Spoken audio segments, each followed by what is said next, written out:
ప్రియమైన దేవుని పిల్లలారా, ప్రభువైన యేసుక్రీస్తు వారి పేరట మీ అందరికీ వందనాలు. ప్రభు పేరట మీ అందరికీ శుభములు, దీవెనలు కలుగును గాక. ఈ ఉదయకాలం పరిశుద్ధ గ్రంథం నుండి దేవుని వాక్యాన్ని చదువుకుందాము. ఇర్మియా గ్రంథము 31వ అధ్యాయము 4వ వచనాన్ని చదువుతున్నాను. నా జనులు నా ఉపకారములు తెలుసుకొని తృప్తి పొందుదురు. ఇదే యెహోవా వాక్కు. దేవుడు తన మాటలు మనందరి కొరకు దీవించునుగాక. ఆమేన్. ప్రియమైన దేవుని పిల్లలారా, మనం చదువుకున్న దేవుని వాక్యంలో నా అనే మాట 2 సార్లు ఉన్నట్లుగా మనం చూస్తాం.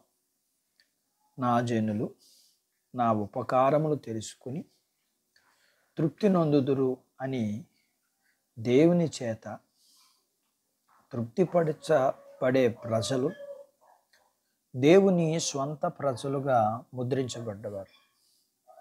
వారు దేవుని బట్టి సంతోషిస్తున్నారు. అంతేకాదు, వారిని బట్టి దేవుడు సంతోషిస్తాడు.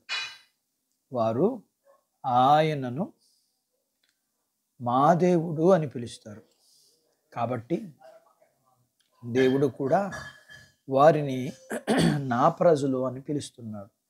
వారు దేవుణ్ణి తమ స్వాస్థ్యంగా సేకరించారు. కాబట్టి దేవుడు వారిని కూడా తన స్వాస్థ్యంగా స్వీకరిస్తాడు. దేవుని ప్రజలైన ఇశ్రాయేలీయుల యొక్క దేవుడు పరస్పరం ఒకరినొకరు ఆనందకరమైన సహవాసాన్ని అనుభవిస్తారు. అలాగే దేవుని ప్రజలు తృప్తిపరచబడతారు. ఇది చాలా అద్భుతమైన సంగతి. ఎంత ఇచ్చినా, ఏమిచ్చినా ఎప్పటికీ ఎన్నటికీ తృప్తి చెందిన వారు మనుషుల్లో చాలామంది ఎక్కువగా ఉంటారు. వీరి కడుపుల్లో జలగలు ఉంటాయి. వారు ఎప్పుడు ఇంకా కావాలి ఇంకా కావాలని అరుస్తుంటారు. దేవుని చేత పవిత్రపరచబడిన ఆత్మలకే పరిపూర్ణమైన తృప్తి ఉంటుంది. దేవుడే మనకు మార్పు చెందిన జీవితాన్ని, తృప్తి చెందే జీవితాన్ని అనుగ్రహిస్తాడు. దేవుని ప్రజలు ఆయన మంచితనంతో, ఆయన చేసిన ఉపకారములతో తృప్తి చెందాలి. ఎవరైనా సరే దేవుని ఉపకారములు కల్తీ లేని మంచితనం, పరిమిత లేని సమృద్ధి కలవి, విసుగు లేని కృప, మార్పు లేని ప్రేమ, దాపరికం లేనివిగా ఉన్నాయి. ఇలాంటి దేవుని ఉపకారముతో మనం సంతృప్తి చెందకపోతే ఇంకా వీటితోనూ సంతృప్తి పొందలేము. ఇంకా మూలుగుతూ సనుగుతూ ఉన్నామా?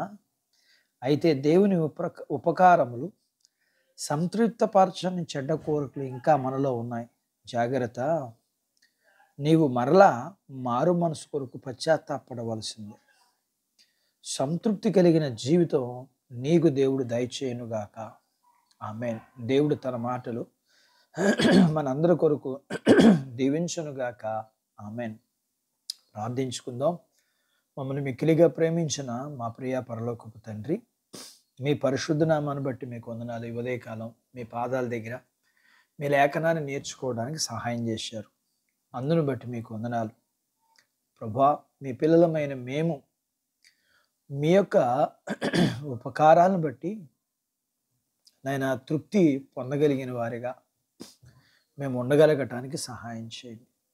ఇంకా మా జీవితాల్లో మిమ్మును బట్టి కానీ, మీ కార్యాలను బట్టి కానీ, మీ ఉపకారాలను బట్టి కానీ తృప్తి లేని జీవితం, లోపం కలిగిన జీవితాన్ని మీ పిల్లల్లోంచి మీరు విడిపించమని, మీ పిల్లల్ని మీరు దీవించమని, మీ పిల్లలు కలిగినంతటిని దీవించి ఆశీర్వదించమని, చిన్న బిడ్డలను, యవనస్తులను, వృద్ధులను, స్త్రీ పురుషులు, వారి చదువులు, ఆరోగ్యాలు, ఉద్యోగాలు, వివాహాలు, మీరు పొలాలు, పశువులను దీవించమని, వివాహాలు కాని వారికి వివాహాలు అవ్వడానికి, గర్భం లేని వారికి గర్భఫలాన్ని ఇమ్మని, గర్భం కలిగిన వారికి సుఖమైన ప్రసూతి ఇమ్మని, ప్రసూతి అయిన వారికి ఆరోగ్యం ఇమ్మని ప్రియ తండ్రి మీకు వందనాలు చెల్లిస్తూ ఉన్నాను. మరి ఉదయకాలం మీ పిల్లలని వీరు కలిగిన అంతటిని మీరు దీవించి ఆశీర్వదించమని యేసు ప్రభు వారి పేట ప్రార్థిస్తూ స్తుతిస్తూ అడిగినవన్నీ పొందుకుని ఉన్నాము తండ్రి. ఆమేన్. దేవుడు మిమ్మల్ని దీవించును గాక. ఆమేన్.